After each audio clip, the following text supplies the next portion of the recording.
ഇവിടെന്താ വേറെ ഷൂട്ടിംഗ്? ഇത് ചിലപ്പോ ജോഷ് സാറിന്റെ പടമൊക്കെയുള്ളൂ. ആൻഡ്രോ ജോസഫ് പ്രൊഡക്ഷൻസ്. ഇതെന്താ റോസ്മാനെ വണ്ടി ഇങ്ങോട്ട് തിരിയണത്? ഇത് കോളേജല്ലേ? അതെ, തേവര കോളേജ്. ഇവിടെയാ ലൊക്കേഷൻ. നിന്നോട് ആര് പറഞ്ഞു? Production manager. എന്നിട്ട് അതെന്താ നീ എന്നോട് പറയുന്നേ? അതിനെന്നോട് ചോദിച്ചാ. സീമാറിന്ന തോന്നണേ. തള്ളമാർക്കും തന്നമാർക്കൊക്കെ ഇന്നത്തെ കൂലി കെട്ടവണ ലക്ഷണമുണ്ട്. എന്തായാലും നമ്മുടെ കൂട്ടത്തിലുള്ള കോളേജ് കുമാരന്മാരും കുമാരിമാരൊക്കെയാണെന്നാണ് ഇറങ്ങിയ. ഒരു ചായ നീ എന്താ ഇറങ്ങാത്ത? ഞാനില്ല, ഇത് രാജു പഠിക്കുന്ന കോളേജാ. ഇവിടെ വായി നോക്കി നിൽക്കാനാണോടാ ഈ പേടകത്തിൽ കയറി ഇങ്ങോട്ട് കെട്ടിയെടുത്തത്? കാലത്തെ തന്നെ ഈ എബ്രഹാം ലിങ്കനെ മൂഡ് ഔട്ട് ആക്കുന്ന ഫ്രെയിമിൽ കയറി വായി നോക്കടാ. അതല്ല ലിംഗ സാറേ, സാർ ഇന്നലെ പറഞ്ഞത് ആശുപത്രിയിലെ വിഷമത്തെ ദുരിതത്തിന്റെ കണ്ടിന്യൂറ്റി ആണെന്നല്ലേ? എന്നാ ആ കണ്ടിന്യൂറ്റി മാറി കോളേജിൽ വില്ലന്റെ ഇൻട്രഡക്ഷൻ ആക്കി. എന്താ നിന്നെ പോലെ കൂലിക്ക് ഞണ്ണാൻ വരുന്ന ഊച്ചാളികളോട് ഇതൊക്കെ നേരത്തെ ചാർട്ട് ചെയ്ത് ബോധിപ്പിച്ചാലേ നീയൊക്കെ പണിയെടുക്കൂ. പോടെ ഞാഞ്ഞോള് കവള.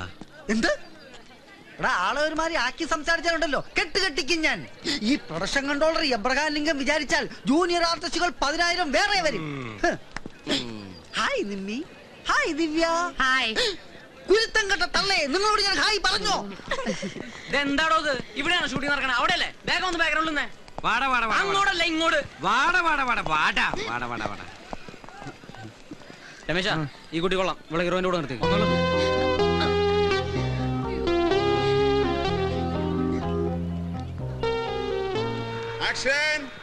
മഞ്ചേരി ആരാണെന്നേ അവനൊന്നും അറിയില്ല മോളെ. പാവപ്പെട്ട കുട്ടികളുടെ മാനത്തിന് വില പറയാൻ ഇനി അവനെങ്ങാനും മസ്ലിം പിരിപ്പിച്ച് വന്നാൽ പെണ്ണിന്റെ അന്തസ് എന്താണെന്ന് ഞാൻ അറിയിച്ചു കൊടുക്കും അവന്.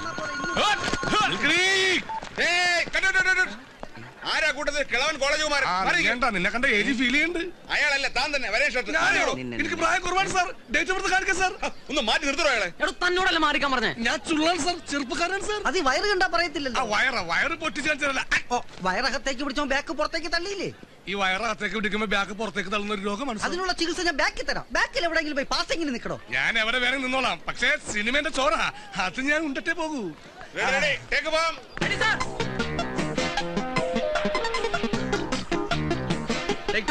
ഞാനിവിടെ വെയിറ്റ് ചെയ്തത്. കുറെ നേരമായല്ലോ കുട്ടി ഫ്രെയിമിൽ നിന്ന് വിളിച്ചു കളിക്കുന്നു. ഞാൻ തന്നോട് പറഞ്ഞല്ലേ ഹീറോയിന്റെ കൂടെ ആർട്ടിസ്റ്റ് നിർത്തിയാൽ മതിയെന്ന്. കണ്ട ജൂനിയർ ആർട്ടിസ്റ്റിനെ വിളിച്ചു നിർത്തി ഫിലിം കളയാനായിട്ട്. ഒന്ന് നേരെ നിൽക്കാൻ പറയൂ. ഇവളുടെ ഒരു കാര്യം രാജി, നിൽക്കടി, കുറച്ചേരം കൂടി കാണാടി. നല്ല രസമുണ്ട്. എനിക്ക് വലിയ രസം തോന്നുന്നു. എന്താ പെട്ടെന്ന് ഡള്ളായത്? ഒന്നും രാജി, ഇവിടെ വന്നപ്പോഴാ അറിഞ്ഞത് മോളുടെ കോളേജിലെ ഷൂട്ടിങ്ങിന്. ഞാൻ പോവാൻ പോയതാ, പക്ഷെ പറ്റിയില്ല. എത്രയായാലും ഇത് ജോലിയായി പോയില്ലേ. മോൾക്ക് വിഷമായില്ലേ? സോറി. ഇതാണോ നിന്റെ കൊസ്രാക്കൊള്ളി ഗ്യാങ്? ചേച്ചിയെ കൂടി ഒന്ന് പരിചയപ്പെടുത്തി താടി. ആരാ അത്? രാജയുടെ ചേച്ചിയാ? അത് ചേച്ചിയാ, വകയിലൊരു ചേച്ചി.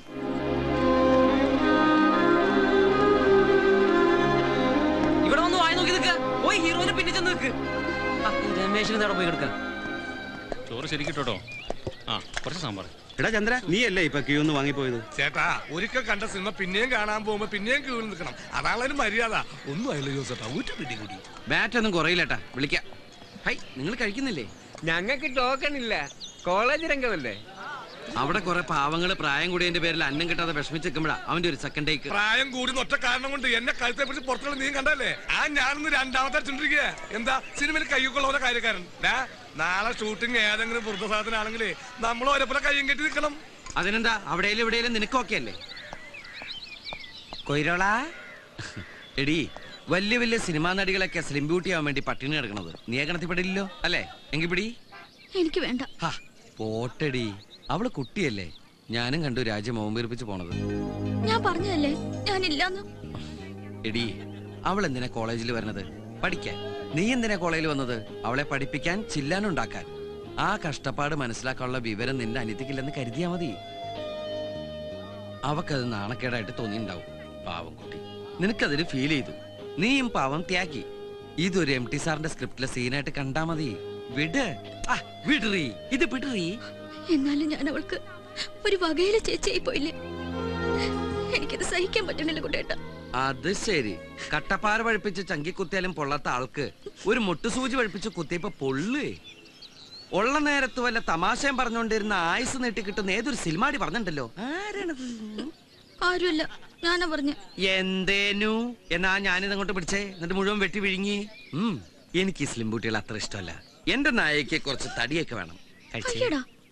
കഴിച്ചിടി. ആ പറയേ. Excuse me, junior disciple mister Anandakuttan. കുട്ടാ എന്തേലും കളപ്പുരക്കൽ രാഘവമേനോൻ മകൻ ആനന്ദക്കുട്ടനല്ലേ? അല്ല, ഒന്ന് കൺഫേം ചെയ്താ. ഞാൻ Zubair. I am from Global India Travels. ഞാൻ അതിന്റെ റീജിയണൽ മാനേജറാണ്. നിങ്ങളുടെ റിലേറ്റീവ്സ് ആരെങ്കിലും ജർമ്മനിയിലുണ്ടോ? അങ്ങനെ ചോദിച്ചാ അമ്മ പണ്ട് അച്ഛനായിട്ട് പിണങ്ങിട്ട് നേരെ ജർമ്മനിലേക്കാ പോയത്. അവിടെ നേഴ്സാണെന്നാ കേട്ട് കേൾവി. അവര് 3 മാസം മുമ്പ് അവിടെ വെച്ച് മരിച്ചു. അത് ശരി. അപ്പൊ അതും തീരുമാനമായി. എന്ത്? അല്ല, പറഞ്ഞും അറിയുകയും ചെയ്യാതെ അതും തീർന്നു കിട്ടി. I am sorry. ആ വിവരം ഞാൻ അറിഞ്ഞു കാണുന്നു വിചാരിച്ചു. അത് പോട്ടെ സാറേ, അറിഞ്ഞാലും അറിഞ്ഞില്ലേക്ക് ഒരേപോലെ തന്നെ. അതിലൊരു ബ്രദറിന്റെ കാര്യം അറിയാമോ? ബ്രദറാണോ സിസ്റ്റർ ആണെന്നൊന്നും എനിക്ക് അറിഞ്ഞൂടാ. ഇവിടുന്ന് പോകുമ്പോ അമ്മ ഗർഭിണിയായിരുന്നു എന്നാ കേട്ടത്. ഇതൊക്കെ എനിക്ക് 3-4 വയസ്സുള്ളപ്പോ നടന്ന കഥകളാ. അതുകൊണ്ട് തന്നെ ഫ്ലാഷ് ബാക്ക് മൊത്തം എനിക്കൊരു കേട്ടുകേൾവിയാ. എന്ത് തന്നെയായാലും നിങ്ങൾക്ക് അവിടെ ഒരു ബ്രദർ ഉണ്ട്, ആകാശ് മേനോൻ. ആര്? ആകാശ് മേനോൻ. അയാൾ നാട്ടിലേക്ക് വരുന്നുണ്ട്, നിങ്ങളുടെ അടുത്തേക്ക്. അമ്മ ജർമ്മനിയിൽ സെറ്റിൽ ചെയ്തോണ്ടാവും അയാളുടെ പാസ്പോർട്ട് ജർമ്മൻ സിറ്റിസന്റേതാ. അയാൾ ഇതിനു മുമ്പ് ഇന്ത്യയിൽ വന്നിട്ടുമില്ല. അതുകൊണ്ട് ചേട്ടൻ എന്ന നിലയ്ക്ക് അയാളെ സ്വീകരിക്കാൻ താല്പര്യം ഉണ്ടോന്നും ഉണ്ടെങ്കിൽ താങ്കളുടെ ബാക്ക്ഗ്രൗണ്ട് അറിയിക്കാനും പറഞ്ഞ് ഞങ്ങളുടെ ജർമ്മനിയിലുള്ള ബ്രാഞ്ച് ഓഫീസിൽ നിന്ന് ഫാക്സ് വന്നിരുന്നു. അല്ല, ആ കക്ഷി ഇപ്പോ ഇവിടേക്ക് എന്തിനാ വരുന്നത്? അതൊന്നും എനിക്കറിയില്ല. താങ്കൾ സ്വീകരിക്കാൻ തയ്യാറുണ്ടോന്ന് അറിയാനേ ഫാക്സിലുള്ളൂ. ആലോചിച്ചിട്ട് ആ വിവരം എന്റെ ഓഫീസിൽ ഒന്ന് അറിയിക്കണം. അല്ലെങ്കിൽ എന്റെ മൊബൈലിൽ വിളിച്ചാൽ മതി. ശരി. ഇതിൽ എന്താ ഇത്ര ആലോചിക്കാൻ? എടാ, സ്പോട്ടിൽ തന്നെ അയാളോട് പറയണ്ടേ ഐ ആം റെഡി. അതിന് ഞാൻ നിന്നെ പോലെ വിട്ടി കുഷ്മാണ്ടല്ലോ. എടാ, ഇങ്ങനെ ഒരാള് ജീവിച്ചിരിപ്പുണ്ടെന്ന് ഇത്രയും കാലം ഈ അമ്മയമ്മന് ഓർത്തില്ലല്ലോ. ഒരു ചില്ലിക്കാശിന്റെ ഗുണം എനിക്കുണ്ടായിട്ടില്ല. ഇപ്പൊ അമ്മ മരിച്ചപ്പോ ഈ അനിയ സാഹിബിന് പെട്ടെന്ന് ഇങ്ങനെ ചേട്ടനോട് സ്നേഹം തോന്നാൻ എന്താ കാരണം? അത് അറിഞ്ഞിട്ട് മതി സ്വീകരിക്കണോ വേണ്ടേന്ന്. അപ്പൊ നീയാണ് ഈ ലോകത്തിലെ ഏറ്റവും വലിയ വിഡ്ഢിക്കുഷ്മാണ്ടം. എടാ, നീ ഇപ്പൊ പറഞ്ഞില്ലേ ചില്ലിക്കാശിന്റെ ഗുണം ഉണ്ടായിട്ടില്ലെന്ന്. ആ ഡയലോഗ് അവൻ അവിടെ കിട്ടി, നിന്റെ അനിയൻ സാഹിബിന്. ഈ രക്തബന്ധങ്ങൾ തമ്മിൽ അങ്ങോട്ടും ഇങ്ങോട്ടും നടത്തുന്ന ഒരു ടെലിഗ്രാം പ്രോഗ്രാം പോലത്തെ സാധനം ഉണ്ടല്ലോ, അതിന് പേരെന്താ? ഈ എലിപ്പനി എന്നൊക്കെ പറയുന്ന പോലെ. എന്താ അലോപ്പതിങ്കിലും ആവട്ടെ, അതാണ് ഇവിടെ സംഭവിച്ചത്. അപ്പൊ അവൻ തീരുമാനിച്ചു ഇത്രയും കാലം തെണ്ടിത്തിരിഞ്ഞ് നടന്ന ഈ ഇന്ത്യൻ ചേട്ടനെ ജർമ്മൻ ഡോളർ കൊടുത്ത് പണക്കാരനാക്കാവുന്ന. അതല്ലെങ്കിൽ ഇതേ ജർമ്മനിൽ നിന്ന് ഫ്ലൈറ്റ് കയറി എത്ര പേര് നമ്മുടെ മഹാരാജ്യത്തേക്ക് വരുന്നു. അവരൊക്കെ അവിടുത്തെ ഓഫീസിൽ നിന്ന് ഇവിടുത്തെ ഓഫീസിലേക്ക് ഫാക്സ് ചെയ്തിട്ടാ വരിക. ഏത് പച്ചക്കറി ഫ്ലൈറ്റ് കയറിയിരുന്നാലും അവരിവിടെ കൊണ്ട് തട്ടും. അവനെ പറ്റി അയാളെന്ത് പറഞ്ഞല്ലോ, ഒരു വാച്ചിന്റെ പേര് വെച്ചിട്ട് ജർമ്മൻ സിറ്റിസൺ. അതാണ് മോനെ നിന്റെ അനിയൻ. ഈ ജർമ്മൻ സിറ്റിസൺ എന്നൊക്കെ പറഞ്ഞ ഈ കൊച്ചി മേയർ എന്നൊക്കെ പറയും പോലെ ഭയങ്കര സംഭവം. ഒരു കാര്യം ഞാൻ തീരുമാനിച്ചു. നിമിത്തവും എലിപ്പനെയൊക്കെ വെച്ച് നോക്കുമ്പോ ഞാൻ നന്നാവണ ലക്ഷണമുള്ള കാണുന്നത്. ആ സ്ഥിതിക്ക് അവനെ സ്വീകരിക്കാൻ ഞാൻ റെഡിയാണ്. അങ്ങനെ വെറുതെ സ്വീകരിച്ച പോരാ, അവന് വേണ്ടി നമുക്ക് കൊച്ചു ജർമ്മനി തന്നെ ഒരുക്കണം. ഏത് തറവാട്ടിൽ നിന്നാണാവോ ഫണ്ട്? എടാ, വരുന്നത് കാശ, അപ്പൊ കുറച്ച് പലിശ എടുത്താലും കുഴപ്പമില്ല. എടാ, അവൻ ഇവിടെ ലാൻഡ് ചെയ്ത പിന്നെ നീ ആരാ? നീ മറ്റൊരാളാ. പിന്നെ ഞാനാരാ? അതെന്താ കൊയിരാളാ? എടാ, അതല്ല, അവൻ വന്നു കഴിഞ്ഞാൽ അന്ന് മുതൽ നിന്റെ പേര് ആനന്ദക്കുട്ടൻ എന്നല്ല, ആനന്ദരാജാവ് കുട്ടൻ വലിയ കോയിക്കൽ വർമ്മ പിശാരടി തമ്പുരാനം ഭ്രാന്തി. എന്തോ വലിയ തെറി കേട്ട പോലെ. ഷൂട്ടിംഗ് നടക്കുന്നത് അവിടെയാ. ഇവിടെ വായി നോക്കി നിന്നാലേ വൈകുന്നേരം കാശിന് വരുമ്പോ എന്റെ വായിരിക്കുന്ന പുളിച്ച തെറി കേട്ട് വായി നോക്കി നിൽക്കേണ്ടി വരും. ഹായ് നിമ്മി. ഇവിടെ വായും പൊളിച്ച് നിൽക്കാതെ അവിടെ ചെന്ന് രാജാവിന്റെ രാജാവുമാരുടെ പുറകിൽ കുന്തം പിടിച്ച് വായും പൊളിച്ച് നിൽക്കണോ? ഭരിക്കാൻ വരില്ലേ? എന്ത് ഭരിക്കാൻ വരില്ലെന്ന്? ഭരിക്കാൻ വന്നാ നീ എന്ത് ചെയ്യൂടാ തെണ്ടി? വായിലെ പല്ലടിച്ച് നിർത്തലും. ഉദാഹരണം കണ്ട ചെവിട്ടിലെ ആന്റിനെ ഫിറ്റ് ചെയ്ത് ഇങ്ങനെ കറങ്ങി നടക്കുന്ന തെണ്ടി. നീ ആരടാ? സാറ്റലൈറ്റാ? ഒറ്റ ചവിട്ടിന് ഞാൻ നിന്റെ ഡിഷ് പുറത്തെടുത്ത് ഇന്നത്തോടെ നിർത്തുന്ന നിന്റെ സംപ്രേഷണം. പന്നി നീ എബ്രാലിംഗിനാണ്. ഞാൻ പ്രൊഡക്ഷൻ കൺട്രോളറെ, നീ ഞങ്ങളെ കുറിച്ച് എന്താണ് പറഞ്ഞത്? കൂലിക്ക് ഞന്നാൻ വന്ന ഊച്ചാല് കിടന്നല്ലേ എന്നെ കേട്ടോടാ. നാളെ ഞങ്ങൾ ഞങ്ങൾ നിർത്തി. നിന്റെ മൂക്ക് കൊണ്ട് ഞാൻ എന്നെ പാറപ്പുറത്ത് എഴുതിക്കൂടാ. അതിനുവേണ്ടി ജർമ്മനിയിൽ നിന്ന് പണമായിട്ട് വരുന്ന എന്റെ അനിയനെ കൊന്നിട്ടാണെങ്കിലും ശരി ഞാൻ പണം പ്രൊഡ്യൂസ് ചെയ്യൂടാ. എന്നിട്ട് ആ പടത്തിന്റെ പേര് ജൂനിയർ ആർട്ടിസ്റ്റ് ആണ് താരം എന്നിടൂടാ. കേട്ടോടാ ലിംഗോദര. ഇനി ഞാൻ ഡയലോഗ് പറഞ്ഞ നീ കരഞ്ഞു. അതുകൊണ്ട് ഈ കുന്തോർത്ത് നിന്റെ അണ്ണാക്കി കുത്തി കെറ്റി ഈ കിരീടം എടുത്ത് വെച്ചിട്ട് രാജാവിന്റെ വായി നോക്കിക്കടാ പന്നി. ഹലോ ഉസ്മാനെ ഒന്ന് നീട്ടി ഹോണടിക്കണം. എന്റെ ഈശ്വരാ, എന്നെ കൊണ്ട് വയ്യ. ഇത്രയും പെട്ടെന്ന് കാർ മേടിച്ചോ? കാർ മാത്രമല്ല കൂൾഗ്ലാസ് വാങ്ങിച്ചു. കണ്ടില്ലേ? ഇത് റെന്റക്കാര മാസവാടകയ്ക്ക് നമ്മുടെ ഉസ്മാന്റെ കെയർ ഓഫ്. കുട്ടം മുതലാളിക്ക് ഇനി എന്തിനാ ഒരു കെയർ ഓഫ്? ഇത്രയും കാലം നീ കൊണ്ട വെയിൽ നിന്നൊക്കെ ഇനിയുള്ള കാലം ഈശ്വരൻ നിനക്ക് തരുന്ന തണലാടാവൻ. അത് കാശിന്റെ രൂപത്തിലായാലും സ്നേഹത്തിന്റെ രൂപത്തിലായാലും. അച്ഛന്റെ നാക്ക് പൊന്നാവട്ടെ. എന്നിട്ട് വേണം അച്ഛന്റെ ഓപ്പറേഷൻ നടത്താൻ. നട്ടലിന്റെ ഓപ്പറേഷൻ. അച്ഛൻ തുള്ളിച്ചാടി നടക്കുന്ന കാണാനുള്ള കൊതി കൊണ്ട് പറഞ്ഞു പോയതാ. എടി, ഞാൻ ഈ പറഞ്ഞ ഡയലോഗ് ആർഭാടായിട്ടൊന്നും ഫീൽ ചെയ്തില്ല. എന്താ ട്രാവൽസ് പോയിട്ട്? ആ, എന്റെ പുന്നാരനിയ ഇന്നിങ്ങോട്ട് പോന്നോടി. ഈ ഏട്ടനോട് മല പോലെ കാത്തുകണ്ടെന്ന് അങ്ങോട്ട് എഴുതി കൊടുത്തു. വിതിൻ ഡേയ്സ് ആശാനോട് പറഞ്ഞെത്തും. പക്ഷേ ചെറിയൊരു പ്രശ്നമുണ്ട്. വീട് നമ്മുടെ ഈ തറ സെറ്റപ്പിൽ കണ്ടവന്റെ അപ്സ്റ്റേറിന്റെ മുകളിൽ അദ്ദേഹത്തെ കിടത്തി ഉറക്കിയാൽ വന്ന പ്ലെയിനിന്റെ അദ്ദേഹം തിരിച്ചു പോകും. അതുകൊണ്ട് മിനിമം ഒരു AC റൂമും ഒരു യൂറോപ്യൻ ക്ലോസറ്റ് ഉള്ള വീട് തന്നെ ഏമാത്രം. European closet എന്തിനി? യൂറോപ്പിൽ നിന്ന് വരുന്നവർ പിന്നെ എവിടെ പോയിരിക്കൂടാ. പക്ഷെ നമ്മുടെ നല്ല സമയമായതുകൊണ്ട് ഒരു വീട് ഉഗ്രന് ഒത്തുവന്നുണ്ട്. അത് 5 മാസത്തേക്ക്. പക്ഷെ പകുതിയായിട്ട് 25,000 കൊടുക്കേണ്ടി വരും. ബാക്കിയുള്ള സെറ്റപ്പ് ഒക്കെ ഒപ്പിക്കാൻ ഞാനൊരു 10,000 രൂപ നമ്മുടെ കളക്ടറേറ്റിലെ രാമേഷേട്ടനോട് പറഞ്ഞ് അറേഞ്ച് ചെയ്തിട്ടുണ്ട്. പക്ഷെ ഈ ഒരു സംഖ്യ എന്റെ കൊയിരാളക്കുട്ടി വിചാരിച്ചാലേ സാധിക്കൂ. ഞാനോ? നീ മാറിയേ. നീ പറഞ്ഞ അവൾക്ക് വിശ്വാസമില്ല. ഉള്ള ഇമേജ് ഓഞ്ഞ കൂളിംഗ് ഗ്ലാസ് വെച്ചപ്പോ തന്നെ പോയി. വന്നേ, കുറച്ചേരാ പുഴയിലേക്ക് നോക്കിന്നോ. അച്ഛൻ്റെ അടുത്തിരുന്നോ. നീ ഇങ്ങോട്ട് വന്നേന്ന്. കഴിക്കാൻ ഗുളികളിരിപ്പുണ്ടോ? വിശന്നിട്ട് കണ്ണുകളും പോയി കാലത്തിറങ്ങിയല്ലേ. നമ്മുടെ സരസുവിന്റെ കഴുത്തിൽ ഒരു 5-6 സ്വർണ്ണമാലയില്ലേടി. അത് മൊത്തത്തിൽ വേണ്ട. അതിന്ന് കയറ് പിരിവാല മാത്രം മതി നമുക്ക് ഈ വീട് സ്വന്തമാക്കാൻ. നീ വിചാരിച്ചല്ലോ നല്ല അടുപ്പന്ന് കൂട്ടട്ടൻ അറിഞ്ഞൂടെ. ഒരൊറ്റ ആഴ്ച. അതല്ലേ വേണ്ട, 7 ദിവസം. അത് നമുക്ക് തിരിച്ചു കൊടുക്കാടി. ആ ജർമ്മൻ പൗരം വന്നിറങ്ങുമ്പോ തന്നെ മാല പണയത്തിലാണേ എന്ന് പറയാൻ പറ്റില്ലല്ലോ. അതിനുള്ള സമയം മാത്രം മതി. അതെന്റെ മോള് ചെയ്തേ പറ്റൂ. അല്ലെങ്കിൽ മാനം കിടും. നമ്മൾ ഇന്ത്യക്കാര് മാനം കിടും. എനിക്കത്ര പറയാനുള്ളൂ.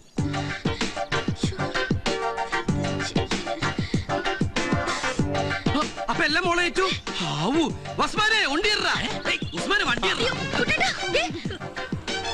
ഒരമ്മ പെറ്റ മക്കളെ പോലുണ്ട് എല്ലാ വീടും. അപ്പൊ ഇതാണ് അത്. കൊട്ടാരം എന്ന് പറഞ്ഞാൽ കുറച്ച് ഓവറായി പോകും. ഒരു വില്ലല്ല കുഞ്ഞിക്കോയ്ക്ക, വില്ല. ഈ കുഞ്ഞിക്കോയനെ തിരുത്താൻ വരില്ലേ? ഇവിടെ വിദ്യാഭ്യാസം ഉണ്ട്. ഞാൻ കളക്ടർ ആവുമായിരുന്നു. അതില്ലാത്തതുകൊണ്ടാണ് ഇവിടെ കാവൽക്കാരനായത്. അവര് ഭയങ്കര ഇരുട്ടാണല്ലോ. കണ്ണട മാറ്റടാ. ഇക്കണ്ട ഫർണിച്ചറും സാധനങ്ങളെല്ലാം മുതലാളി അമേരിക്കയിൽ നിന്ന് കൊണ്ടുവന്ന് നിറച്ചതാണ്. ഇതിലേതെങ്കിലും ഒന്നിനൊരു പോറലേറ്റ ഈ ഇപ്പൊ എനിക്ക് 25,000 രൂപ മതിയാവില്ല അത് വാങ്ങിട്ട് കൊടുക്കാൻ. മാത്രല്ല ഒരീച്ച പറയാൻ ഞാൻ അറിയും. വരി AC, KC, TV, ഫ്രിഡ്ജ് ഇങ്ങക്ക് വേണ്ട എല്ലാം കൊണ്ടാൻ വേണ്ടി ഉണ്ട് ഇവിടെ. ഇത് ബാത്റൂമാ? അല്ലടോ, എന്റെ നാട്ടിൽ കിടക്കൊക്കെ ക്ലോസറ്റ് അവരാ. ഇവന് ഇവിടെ താമസിക്കുന്നുണ്ടോ? എന്തേ? അല്ല, ഇവർക്കുള്ള സർവൻസ് റൂം വേറെ ഉണ്ട്. ഇത് മാസ്റ്റർ ബെഡ്റൂം. ഏത് മാസ്റ്ററിന്റെ ബെഡ്റൂം? മാഷിന്റെ ബെഡ്റൂം അല്ല, മാസ്റ്റർ ബെഡ്റൂം. മനസ്സിലായോ? നോക്ക്, എന്നോട് ഞാൻ പറഞ്ഞിട്ട് എന്നെ തിരുത്താൻ വരരുത് കേട്ടോ.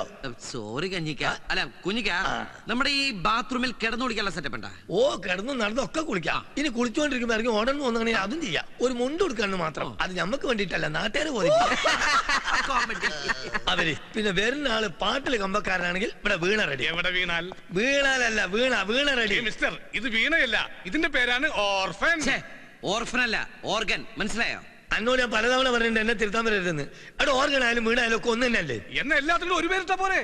അങ്ങനെയാണെങ്കിൽ എന്റെ അച്ഛന്റെ അമ്മന്റെ പേര് ഒന്നാ? അതെ, എന്റെ അച്ഛന്റെ അമ്മന്റെ പേര് ഒന്ന് തന്നെയാ. എന്റെ അച്ഛന്റെ പേര് ബേബി, അമ്മയുടെ പേര് ബേബി. കിട്ടിയാ ഇത് നമ്മുടെ കോസ്റ്റ്യൂം വേലാതിൽ കീഴിലേറ്റായിട്ടുള്ള അഡ്ജസ്റ്റ്മെന്റാ. ഇത് നാളെ വൈകിട്ട് ഷൂട്ടിംഗ് സ്ഥലത്തേക്ക് തിരിച്ചെത്തിക്കോട്ടാ. നാളെ രാത്രി സീനിലെ വില്ലന്മാർക്ക് കണ്ടിന്യൂറ്റി കോട്ടിട്ടാലും ശരി ഇല്ലെങ്കിലും ശരി ഇവിടെ റീച്ച പറയാൻ ഞാൻ അറിയും. അപ്പൊ പറഞ്ഞതുപോലെ ഈ എനിക്ക് തന്ന 25,000 രൂപ എന്റെ കയ്യിലും താക്കോല എന്റെ കയ്യിലും കൂടി. അമ്മേ, ഞാൻ പ്രാർത്ഥിച്ചു. പിന്നെ മാസം 5,000 രൂപ വെച്ച് 5 മാസം വാടക ഇൻക്രിമെന്റ്. പിന്നെ ഒരു കാര്യം, നമ്മളെ മുതലാളിക്ക് ഇപ്പൊ ഇത് കിട്ടിയിട്ടൊന്നും വേണ്ട. ഇത് നമ്മൾ തമ്മിലുള്ള ഒരു അനൗൺസ്മെന്റ്. അനൗൺസ്മെന്റ് അല്ല, അഡ്ജസ്റ്റ്മെന്റ്. എന്നോട് ഞാൻ പലതവണ പറഞ്ഞിട്ട് എന്നെ തിരുത്താൻ വരരുതെന്ന്. മനസ്സിലായോ? പിന്നെ ഇവിടെ ഒരു ഈച്ച പറയാൻ ഞാൻ അറിയും ചെയ്യും. ഇവിടെ നിന്ന് പറഞ്ഞ തന്റെ കണ്ണിന്ന് പൊന്നിച്ച് മാറും. മനസ്സിലായോ? മനസ്സിലായി. താക്കോല് കിട്ടിയപ്പോ എന്റെ സ്വഭാവം സമയം കളയണ്ട. ഈ ഡ്രസ് ഇട്ടൊരു റിഹേഴ്സല് നാളെ രാവിലെ കൃത്യം 8:30 ഷൂട്ടിംഗ് ലൊക്കേഷനിലേക്കല്ല, എയർപോർട്ടിലേക്ക്.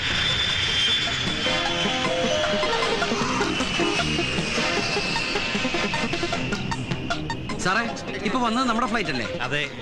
എല്ലാവരും മര്യാദ. ഇത് എന്താണത് എല്ലാവരും കണ്ണട വെച്ചിരിക്കുന്നത്? അന്തമാരുടെ സംസ്ഥാന സമ്മേളനം വരുന്നത് എന്റെ അനിയന. എന്തായാലും കോട്ടും കണ്ണാടി വെച്ചപ്പോ നിന്നെ കാണുന്ന ഏറ്റവും ലുക്ക് ഉണ്ട്.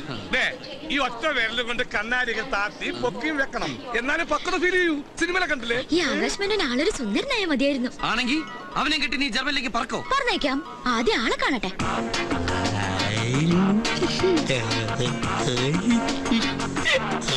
Come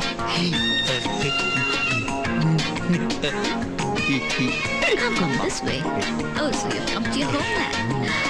Oh.